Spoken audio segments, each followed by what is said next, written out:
예, 반갑습니다. 저는 청어람 아카데미의 지금 대표 기획자로 있는 양희송이라고 하고요.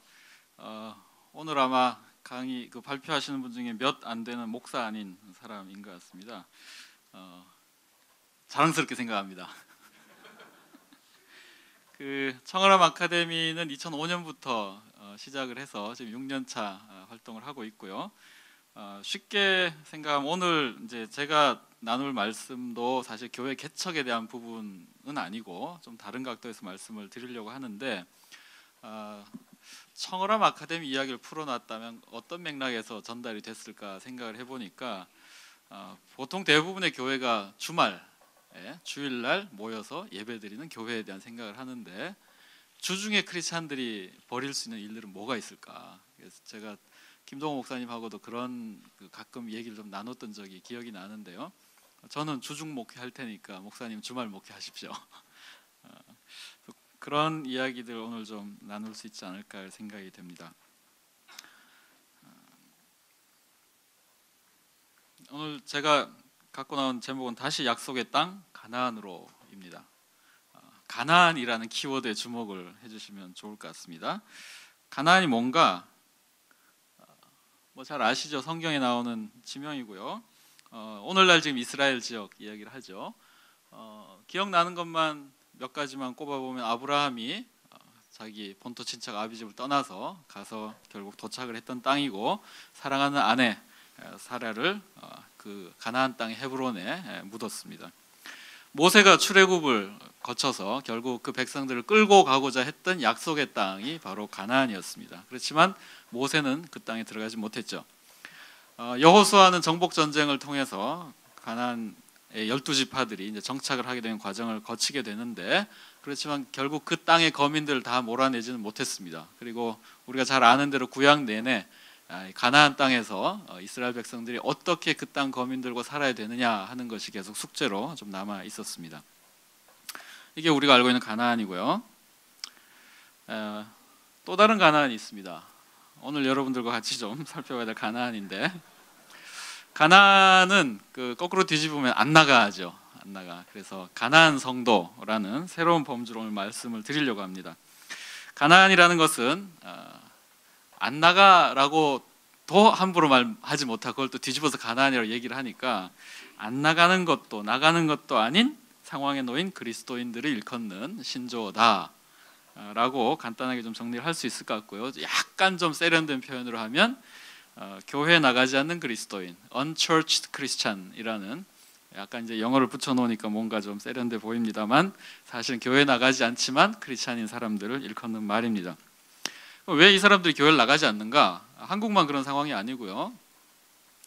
얼마 전에 이제 언론으로도 나왔는데, 미국에서 앤 라이스라는 여류 소설가가 나는 예수를 믿기 위해서 기독교를 떠나기로 한다라는 글을 자기 페이스북에 올렸습니다. 그래서 그 내용이 상당히 많이 논란도 됐고, 또 이머징 처치한 브라이언 맥클라렌 같은 사람은 그럼에도 불구하고 왜 나는 교회에 남아 있는가 뭐 이런 글도 쓰고 논란이 된 적이 있는데요.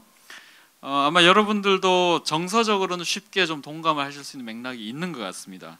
교회가 신앙의 걸림돌이 되어가는 상황이라면 피치 못할 자구책으로 혹은 소극적인 저항의 형태로 교회 나가기를 그만두는 사람들이 늘어나고 있다는 거죠. 과연 이게 우리가 이제 생각하는 것처럼 그냥 정서적으로 느껴지는가? 몇 가지 이제 통계를 쪽 크긴 하지만요. 가나안 성도 한국에 얼마나 되는가? 한기총은 1200만 성도를 주장을 하고요. 인구 센서스에는 860만 정도가 나옵니다. 아마 이 차이인 340만 정도를 우리가 가나안 성도로 추정할 수 있지 않겠나라고 아주 통계적으로 말이 안 되는 지금 추산을 제가 해봤고요. 조금 더 과학적인 그 추산은 2004년 갤럽 조사에 따르면, 그 추산을 해보면 개신교를 떠난 사람이 한 758만쯤 된답니다. 그 가운데서 타종교를 개종한 사람이 한 198만 명쯤 되고요. 이걸 빼면 560만 정도가 개신교인이었다가 더 이상 개신교 교회 출석하지 않는 사람으로 추산이 된다는 거죠. 어마어마하지 않습니까?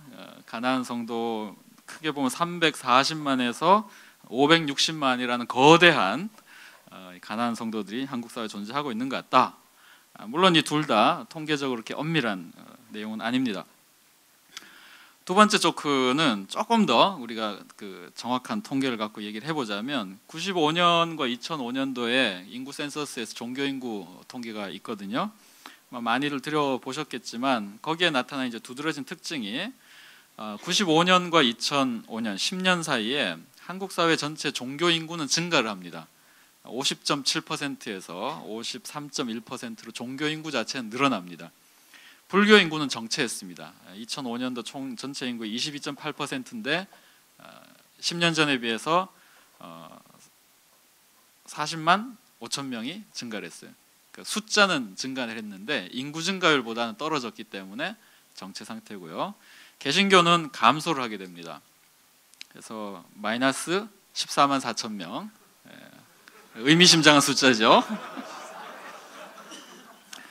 같은 기간에 천주교는 원래는 95년도에 한 6%대였는데 2005년도에 10.9%로 219만 5천 명, 증가율은 74.4%입니다.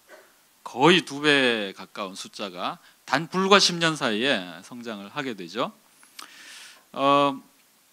이 지점에서 이제 오늘의 이 모든 논의를 무력화시키는 하나의 가설을 제기할 수 있을 것 같습니다.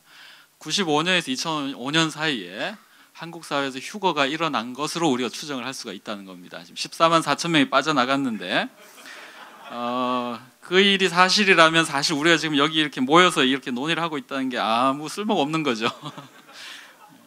세상은 더 안 좋아질 거고 교회는 앞으로 대환란 시대를 준비해야 될 것이다 하는 면에서 우리가 논의의 주제를 좀 바꿔야 될 상황이 되지 않았는가. 아무도 심각하게 생각하지 않는군요. 자, 이 사람들을 가나안 성도라고 저는 부르고 싶습니다. 그리고 최근에 몇몇 분들이 이제 이렇게 부르기 시작을 하고 있습니다. 이 사람들은 왜 그러면 교회를 떠났는가? 여러 가지 이유가 있죠. 뒤에서 제가 그 말씀드린 이제 정재영 조성동 교수님의 그 연구 가나안 성도 그들은 누구인가 뭐 이런 논문이 있습니다. 거기 보면은 이들이 교회를 떠난 이유를 강요받는 신앙, 소통의 단절, 또 신앙과 삶의 불일치 같은 이유를 들었고요. 그 외에 자주 언급되는 것이 이제 교회 내 비민주적 구조, 그러니까 목회자의 권위주의라든지 헌금의 사용에 관련된 문제라든지 교회 내부의 분규라든지 이런 것들이 계기가 돼서 교회를 떠나는 경우들이 많고요. 또 꼽아 볼 수 있는 것이 몰지성적인 분위기들, 그러니까 설교나 성경 공부 내용의 편협성이라든지 특히 여성이나 싱글에 대한 몰이해 이런 것들이 이 사람들을 교회 안에 머무는 것을 점점 힘겹게 만드는 요인들로 꼽힙니다. 그렇지만 또 가나안 성도로 그룹 지어질 수 있는 사람들이 단일한 조직이라고 볼 수는 없고요. 교회 공예배에만 의무적으로 참여하는 아주 소극적인 형태의 교회 참여 양태도 있겠고, 또 여러 교회를 돌면서 순회 예배를 드리는 경우도 있겠죠. 그리고 더 이상 이제 교회 예배에 참석하지 않고 개인 혹은 주변의 소그룹 모임을 만들어서 정기적으로 혹은 부정기적으로 모임을 갖는 경우들이 있습니다. 그러다가 또 예배 참석을 중지하고 개인 예배에 몰두하는 경우가 생기고요. 그 다음에 이제 온라인 공동체를 찾아 나서는 이런 경우들이 생깁니다. 한편으로 보면 여러분들이 생각하시기에 뭐 지금 가나안 성도 어쩌고 이렇게 레이블을 붙였지만 이게 그냥 교회에서 떨어져 나간 사람들 아닌가, 이게 지금 오늘 우리의 교회 2.0 논의에 어떤 그 의미를 줄 수 있겠는가 생각을 해보실 수 있을 것 같은데, 오늘 그 전체 발제가 주목하고 있는 지점은 교회를 어떻게 만들 것인가 하는 지점에 가 있잖아요. 근데 교회에 대한 이야기만 계속해서는 지금 우리 시대의 교회가 어느 지점에 서 있는지를 제대로 파악할 수 없다고 저는 생각을 합니다. 바로 교회 바깥에서 무슨 일이 벌어지고 있는지, 교회 안에 사람을 지금 모으자라는 얘기를 실컷 하고 있는데 있던 사람은 왜 나갔는지에 대한 실패에 대한 분석이 없이 새로운 방식의 성공이 가능한가 하는 지점에서 저는 어떤 다른 논의만큼 이상으로 뭐 수고하면서 공동체를 만들어 가신 분들의 수고를 평가절하할 이유는 없지만, 그러나 교회 안에서 지금 무슨 일이 벌어지고 있고 지금 교회 밖으로 완전히 떠나간, 뭐 신앙을 아예 저버리고 나간 케이스가 아니라 스스로 그리스도인이라고 생각하면서도 교회 안에 들어오고 싶어 하지 않는 사람들이 굉장히 많다는 거거든요. 그럼 도대체 이 사람들이 누구이고 무슨 일이 벌어졌는가를 제대로 좀 분석해 보는 일 없이는 지금 우리 교회 2.0 논의가 상당히 교회 개척의 뭐 새로운 툴이랄지 뭐 스킬이랄지 이렇게 갈 수는 좀 없지 않는가 하는 생각에서 이 주제를 좀 꺼내 보게 됐습니다. 무엇이 문제인가? 키워드를 이야기를 하자면 크리스찬 서브컬처의 문제라고 저는 생각을 합니다. 서브컬처라는 것은 어떤 주류 문화 아래에 하위 문화를 형성하고 있는 건데요. 한국 사회도 뭐 개신교 전례가 벌써 이제 100년이 넘어섰고 개신교인으로 태어나서 개신교인으로 성장하고 개신교 교회를 다니며 거기서 배우자를 만나고 아이를 낳고 가정을 이루고 그리고 죽을 때까지 평생을 이 서클 바깥으로 나가지 않고 살아갈 수 있는 이 일관 체제가 이제 우리한테도 생겼다는 거죠.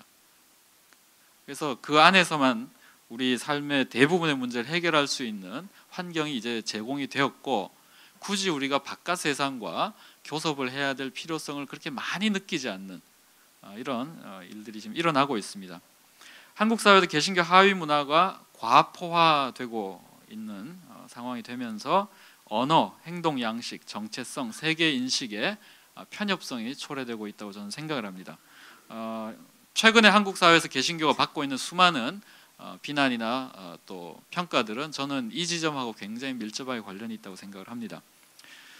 보편성이나 시민성을 얼마나 잘 유지할 것인가에 대한 압력보다는 동료 그룹의 압력을 더 크게 느끼는 거죠. 교단에서 어떻게 볼까, 혹은 내 크리스찬 친구들, 교회에서 어떻게 볼까.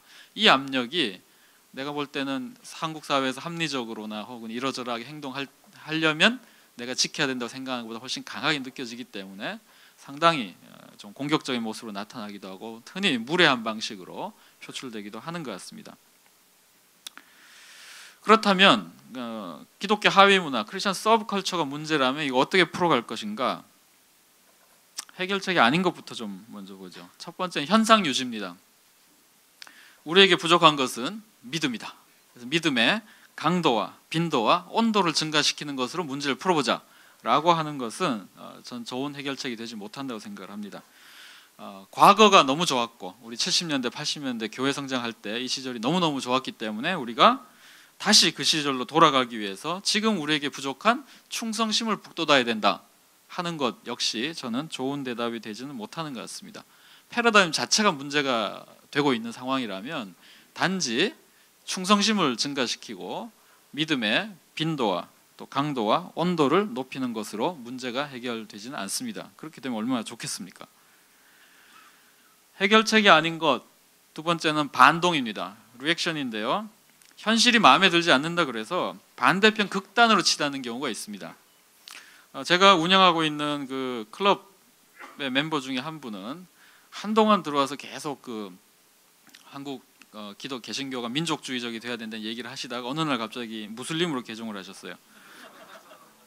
뭐 그분의 선택을 제가 폄하할 생각은 없지만 약간 좀 난데없다는 생각은 들었습니다. 지금 우리가 하고 있는 이야기는 흑백 논리가 아니기 때문에 이것이 아니다고 해서 반대로 튀면 자동적으로 그것이 대안이 되는 것은 아닙니다. 근본주의는 언제나 양쪽 극단을 선호하는 심성에 깃들어 있다라고 저는 생각을 합니다. 그러면 해결책이 아닌 것 세 번째, 냉소주의. 도 대안은 아니다라고 제가 말할 줄 알았죠. 전 냉소주의에 굉장히 우리가 배워야 될 게 많다고 생각을 합니다. 냉소주의는 자기 방어의 한 양식이다라고 저는 생각을 합니다. 그것은 비난할 것이 아니라 우리 모든 논의의 출발점으로 삼아야 될 일이라고 생각을 하고요. 지금 우리는 무엇보다도 냉소주의를 선용해서 영적 에너지를 찾아낼 방법을 연구해야 된다고 생각을 합니다. 냉소주의자들이 교회에서 다루기 제일 힘드시잖아요.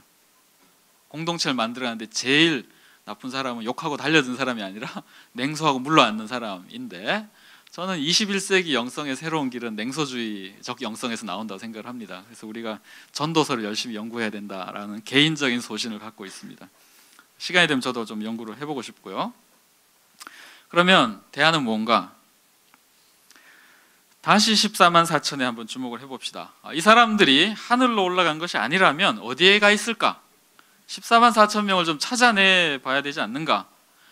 우리는 아마 이 사람들을 교회 안에서 발견하지는 못할 수 있습니다. 그렇지만 우리가 이 사람들을 일터나 거리나 학교나 시민운동 영역에서는 발견할 수 있을 겁니다. 혹시 그 14만 4천 명이 발견되는 거기가 하나님 나라가 드러나는 지역은 아닐까요? 한번 되물어 보는 겁니다. 14만 4천 명이 원래 하나님 나라 가기로 돼 있던 사람인데 하늘로 안 가고 지금 딴 데로 흩어져 있으면 지금 그 사람들이 가 있는 데가 하나님 나라의 주요한 영역일 수 있겠다, 그렇게 보는 거죠.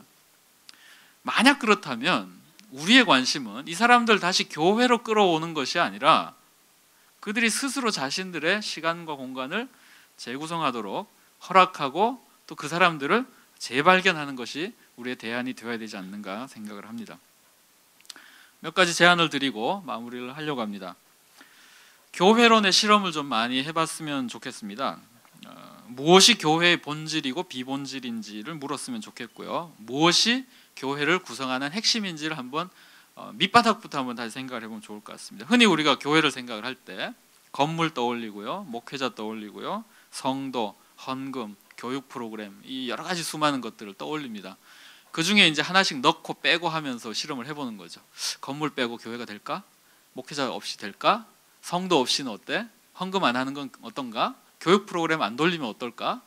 오늘 발표해 주신 상당히 많은 분들이 그런 점에서 굉장히 흥미로운 실험을 하고 계시고, 이분들의 실험의 결과에 우리가 굉장히 주목할 필요가 있다고 생각을 합니다. 그리고 특별히 이 지점에서 저는 개신교적인 신앙 이해를 다시 한번 좀 발견할 필요가 있는 것 같습니다. 개신교는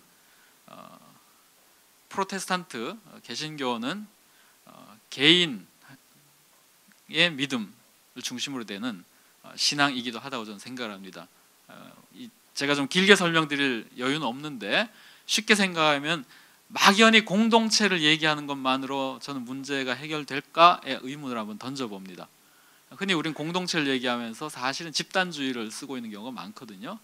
조금 더 레디컬하게 각자에게 자기의 신앙을 묻는 훨씬 더 개인적으로 치밀한 신앙의 고백과 또 물음들이 먼저 좀 필요하다고 생각을 합니다. 가나안 교회는 솔직히 좀 어려울 수 있겠다고 저는 생각을 합니다. 가나안 교회를 하나 만들면 대박이겠죠. 한 340만 성도, 560만 성도를 갖고 있는 순복음 교회를 능가하는 이제 거대 교회가 탄생을 하는 건데, 그래서 저는 대안으로 가나안 예배는 어떤가 생각을 해봅니다. 다 빼고 예배만 위해서 우리 모이자. 목회자도 거기에 n분의 1로 참석하는 그런 예배. 영국에서 얼터너티브 월십이라는 이름으로 이런 유사한 실험들이 한 10여 년 이상 진행되어 오고 있습니다. 한번 찾아보시면 좋겠고요. 소그룹 공동체의 네트워크를 통해서 풀어가는 것도 한 방법일 수 있겠다 생각을 합니다. 결국 교회 공동체를 이루고자 하는 욕구는 목회적인 돌봄이라든지 영적 성장을 감당해낼 수 있는 어떤 그 작은 규모의 모임에 대한 필요가 있는데, 저는 그것이 한 교회가 다 감당할 수 있는가? 혹 그렇지 않다면 우리는 예배로 모이고, 또 내가 교육은 이렇게 받고, 온라인 커뮤니티를 통해서 또 어떤 방식으로 일종의 하나의 생태계, 가나안 성도들의 생태계를 이루는 방식으로 그들이 각각 필요한 것들을 공급받을 수 있는 그런 그림을 그려볼 수도 있지 않겠는가. 교회는 아니지만 인문학 공부하는 그룹들 간에 요즘 공동생활을 시도하는 케이스들이 상당히 많이 리포트가 나오고 책도 나오고 있습니다. 교회가 교회의 전형성으로부터 좀 벗어나서 이런 실험들을 널리 참고하면서 한번 실험해 볼 수 있겠다고 생각이 됩니다. 온라인상에 이루어지는 소셜 네트워크를 과소평가하지 않았으면 좋겠습니다. 사이버 교회가 가능한가, 이게 교회인가, 오래전부터 논란이 있었는데요. 이론적으로 이야기해서 결론 날 게 아니라 써보면서 안 되는 부분은 보완하고 되는 부분들은 강화하고 하는 방식으로 교회에 대한 새로운 그런 시도들이 가능하다고 생각이 됩니다. 제가 참고한 자료들은 이런 자료들이 있고요. 아마 좀 생소한 내용들이 좀 있으실 텐데 가능하면 저는 이 파워포인트를 공유할 수 있도록 어딘가에 좀 올려놓도록 하겠습니다. 그래서 나중에 그 전체 디렉터 통해서 좀 공지를 받으시면 될 것 같고요. 마지막입니다. 가나안의 그 모세입니다. 모세가 가나안에 못 들어갔거든요. 사람들 다 이끌고 가서. 저도 열심히 가나안 성도들 이야기를 하는데, 마틴 루터 킹 주니어가 죽기 바로 전날 했던 설교의 제목이, 설교 내용 중에 그런 게 있습니다. Perhaps we may not enter the land, but I have been to the mountain top. 우리 그 땅에 들어가지 못할지 모르지만 그러나 나는 산꼭대기에 올라가 봤습니다. 우리들에게 맡겨진 과제가 여기 계신 분들 중에 어떤 분들은 가나안 땅에 입성을 해서 또 새로운 하나님과 모험을 해보실 수 있겠고, 어떤 사람들은 멀리서 그들이 약속의 땅에 들어가는 것을 지켜보는 입장에 서 있지 않겠나 싶습니다. 그래도 어떻습니까? 하나님 보시기에 좋은 일이라고 생각합니다. 감사합니다.